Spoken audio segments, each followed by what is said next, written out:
నా పేరు దినేష్, మోర్తాడ్ మండలము. పసుపు తెచ్చిన మేము 2 డేస్ అవుతుంది. నిన్న నుంచి పసుపు దళాలు వస్తలేరు, కొంటలేరు. దాని గురించి రైతులందరం ఏకపక్షమై ధర్నా చేయడం జరుగుతుంది.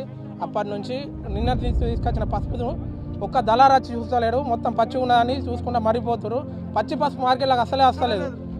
మొత్తం దళాలు మొత్తం కుమ్మక్క అయిపోయారు, రైతులను మోసం చేస్తారు మొత్తం.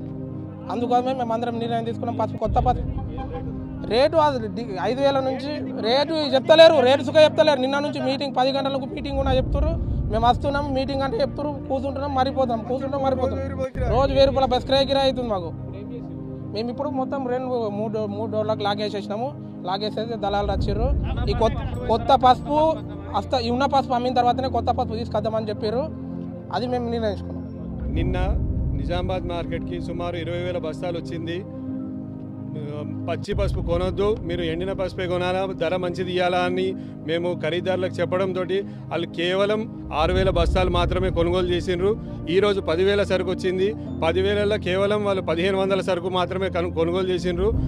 నిన్నటి 15,000 బస్తాలు, ఇవాళ సుమారు 8,000 బస్తాలు, మొత్తం 25,000 బస్తాల వరకు ట్రేడింగ్ కాకుండా ఆగిపోయినాయి ఉన్నాయి. ఈ అన్ని ట్రేడ్ అయ్యేంత వరకు రేపటి నుంచి ఎవరు పసుపు మార్కెట్కి తీసుకురావద్దని మేము కోరుతున్నాము. ఇవన్నీ ట్రేడింగ్ అయిపోయిన తర్వాతనే కొత్త పసుపుని అలౌ చేస్తాము. ఇది కూడా మాకు మంచి రేటు తోటి రేపు కొనుగోలు చేయడానికి మేము అన్ని చర్యలు తీసుకుంటాం, మా సెక్రటరీ గారు, మా జేడీ గారు అందరితో కలిసి. కాబట్టి కొత్త పసుపు మాత్రం అంటే రేపటి నుంచి మాత్రం పసుపు తీసుకురావద్దు.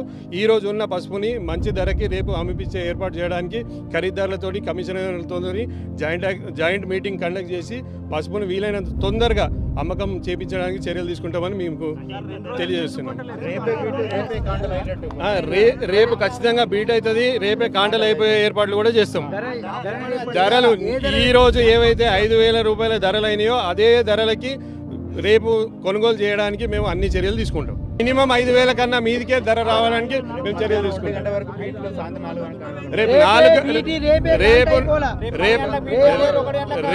రేపు 9 గంటల నుంచే ఖరీదారులు బీట్ చేయడానికి వస్తారు.